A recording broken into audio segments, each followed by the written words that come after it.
Aujourd'hui, on va parler de conscience, de morale, d'obéissance, de science, de psychologie.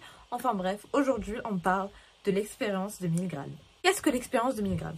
L'expérience de Milgram est une expérience développée par un psychologue des années 60 aux États-Unis. Cette expérience a pour but de montrer comment l'être humain a été capable, durant toute l'histoire de l'humanité et plus particulièrement à la Seconde Guerre mondiale, de commettre des actes ignobles, des actes inhumains par simple soumission à une autorité. Pour Milgram, le but est donc de calculer le taux d'obéissance d'un individu face à un autre individu, face à une figure d'autorité. Comment se déroule l'expérience de Milgram? Milgram et sa communauté de scientifiques, années 1960 jusqu'aux années 1963, publient des annonces pour rechercher des cobayes, pour rechercher des volontaires à faire une expérience. Ce qui est écrit dans les annonces de journal, qu'il leur faut des protagonistes pour venir montrer l'effet bénéfique de la punition sur la mémorisation. Milgram ne parle pas de mesurer le taux d'obéissance, puisque ça vient après.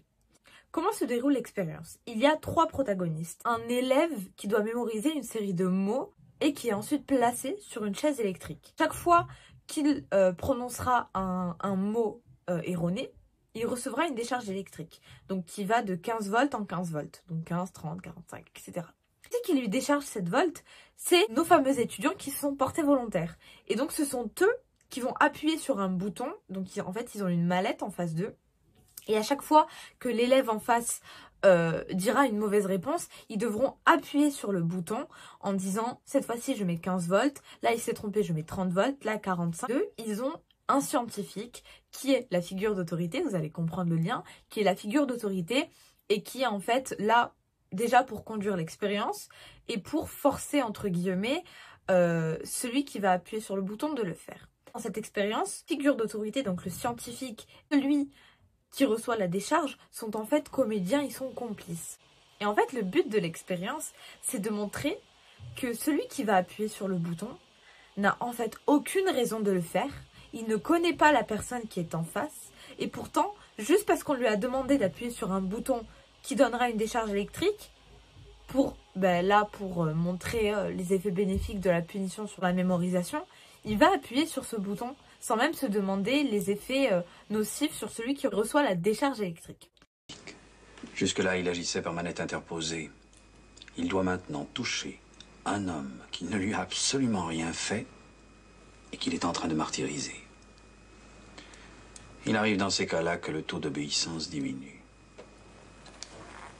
Je vous en supplie, monsieur. Arrêtez.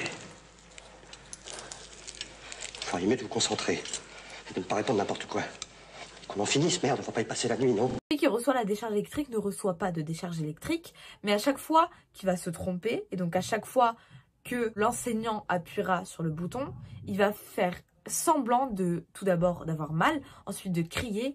Et les réactions au choc électrique sont très importantes. Le comédien qui est sur la chaise électrique doit simuler des réactions pour faire réagir celui qui appuie sur le bouton. À 75 volts, il gémit. À 120, il se plaint de souffrir. À 135 volts, il hurle. À 150 volts, il supplie d'être libéré. À 170 volts, là, il commence vraiment à crier et à vraiment souffrir de manière vraiment exprimée. Encore une fois, il le simule. À 100 volts, il ne répond plus. Ça veut dire qu'il simule soit un état d'évanouissement, voire de décès. L'expérience montre que la plupart de ceux qui appuient sur le bouton, donc de ceux qui sont piégés en fait, ne commencent à avoir des doutes, ne commencent à avoir des remords et ne commencent à douter de l'obéissance qu'à partir de 150 volts. Donc qu'à partir du moment où la conscience qui est en face, donc celui qui est sur la chaise, leur demande, leur supplie d'être libéré. Ça veut dire que de 30 à 150 volts, ils ont inconsciemment ou sans réfléchir appuyé sur le bouton qui allait procurer une décharge électrique. Et cette expérience va plus loin. L'enseignant donc qui est piégé émet des hésitations. La figure d'autorité qui est près de lui a pour but de lui dire que en cas de conséquences dramatiques, il ne sera pas tenu pour responsable et que même l'expérimentateur lui donne des ordres. Il y en a 4. Tout d'abord, la figure d'autorité lui dit « Veuillez continuer s'il vous plaît » dès lors que l'enseignant émet des hésitations.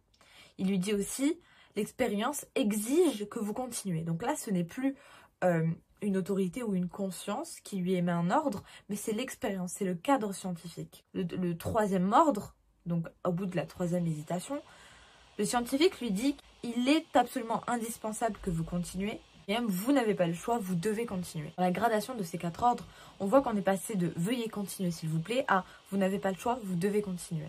Donc il y a eu un effacement de la figure d'autorité qui ne parle plus en son nom, mais qui parle au nom de la science, au nom de l'expérience, ce qui fait que renforcer l'obéissance et la figure d'autorité. Si le sujet, au bout de ces 4 ordres, décide d'interrompre l'expérience, l'expérience est interrompue. Sinon, elle ne prend fin qu'à 450 volts, la charge maximale. Et sur les manettes, en fait, que dispose l'enseignant qui est piégé, il a écrit « Attention, choc dangereux ».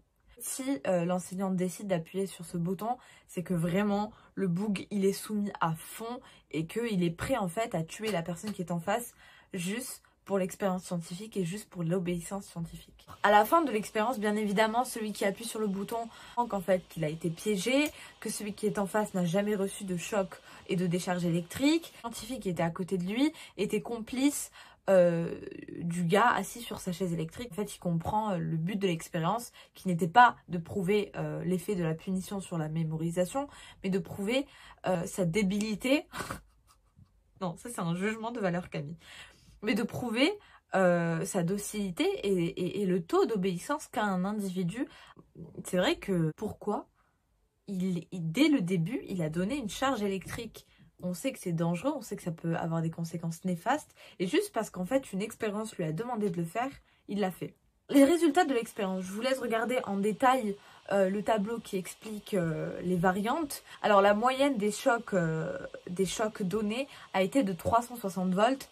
Tout de même, il y avait eu des hésitations avant. Il ne faut pas oublier qu'il y avait bien évidemment la figure d'autorité qui déjà au début conseillait de continuer l'expérience et qui ensuite ordonnait de continuer l'expérience. En fait, cette expérience est incroyablement intéressante parce qu'elle montre la capacité de l'homme de s'habituer et de s'intégrer à une hiérarchie et d'obéir à une hiérarchie. On obéit à une hiérarchie parce que l'être humain est un être social et que s'il veut vivre en société, s'il veut vivre avec d'autres individus, il doit abandonner une certaine autonomie pour respecter celle des autres. On voit bien que cette obéissance peut être parfois aveugle, irréfléchie, et juste parce qu'en fait on a une figure d'autorité qui nous demande de faire quelque chose, on va le faire sans y réfléchir. Et je pense que l'expérience de Milgram, on doit toujours l'avoir en tête, apprendre à respecter des lois, respecter des règles, enfin bref, vous connaissez le blabla. Mais aussi, à un moment donné, il faut peut-être se poser la question de ces règles et de ces lois en se disant que la figure d'autorité ne recherche peut-être pas le bien, mais recherche son intérêt. Le taux d'obéissance ou cette capacité de l'être humain à obéir aveuglement, c'est l'une de nos forces, en même temps l'une de nos faiblesses. Une force parce que cette capacité d'obéissance permet de créer des sociétés assez ordonnées, assez construites et structurées. Et c'est aussi peut-être ce qui renvoie en fait à notre caractère d'animal qui suit en fait un chef de meute, ne se réfère plus au libre arbitre dont on a parlé la dernière fois et qui en fait suit pour suivre. Et donc encore une fois, ça suit le message que je veux véhiculer à travers cette chaîne qui est bien évidemment oser penser. Parce qu'encore une fois, oser penser, c'est remettre en question parfois les règles qu'on nous donne. Voilà, vous en tirez les conclusions que vous voulez. Mais en fait, j'appelle pas au chaos, j'appelle pas à l'anarchie, j'appelle pas à la désobéissance, mais j'appelle avant tout à l'obéissance en fait réfléchie et consentie. Alors je dis pas que chacun doit être consentant avant d'obéir, mais je pense que chacun doit réfléchir avant d'obéir et doit se demander à quoi j'obéis et surtout à qui j'obéis, pourquoi et pour quelle finalité. Et se poser la question, est-ce qu'en obéissant, je vais faire plus de mal ou plus de bien? Est-ce que mon acte d'obéir est un acte de servitude volontaire ou est-ce que c'est un acte de soumission? Franchement, c'est pas une vidéo hyper construite. Je vais juste vous décrire l'expérience de Milgram que je trouve incroyable. Je vous mets des liens en description pour que vous alliez aussi chercher par vous-même parce qu'il y a énormément de vidéos qui illustrent cette expérience qui a fait beaucoup de bruit à l'époque. On peut y trouver des limites, ça c'est clair et net, mais le fait est que ça nous pose et ça nous questionne sur notre taux d'obéissance, sur notre capacité à obéir, qui peut être très positive, mais aussi sur notre facilité à obéir. Comme je disais, ça rejoint un petit peu ma chaîne et le message que je veux véhiculer. Osez penser, c'est ce qui vous sauvera vraiment de toutes les galères. Si vous pensez vraiment votre obéissance, ben vous allez comprendre au bout d'un moment que c'est plus simple d'obéir pour le bien commun, mais que parfois aussi, il faut pas désobéir à la loi, parce que je pense que même dans les cas de désobéissance civile, c'est jamais à la loi qu'on désobéit, mais c'est à la finalité de la loi. Pour certains, la désobéissance civile, c'est un acte anarchique. C'est absolument faux, parce que la désobéissance civile, le but de la désobéissance civile, ce n'est pas de détruire la loi, mais de la modifier. Et donc, en fait, ça renforce même le principe de loi. On veut juste que cette loi soit plus juste et qu'elle soit moins contraignante, en tout cas moins injuste. Bref, je m'égare un peu, mais c'est vrai que les questions d'obéissance, de servitude, etc., donc tout ce qui touche à la philosophie politique, mais aussi à l'individu, c'est extrêmement passionnant, je trouve. Et surtout dans ces temps un petit peu de crise où en fait on nous balance plein de directives et en fait on ne sait pas trop comment agir, on ne sait pas trop, on n'est nous-mêmes pas convaincus des décisions qui sont prises, mais à la fois on est raillé entre notre devoir collectif et notre recherche de liberté.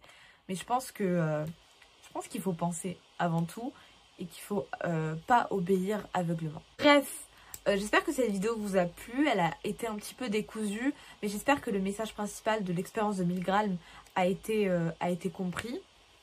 Et donc je vous dis à la prochaine, et d'ici là et à tout jamais, osez penser par vous-même. Bisous!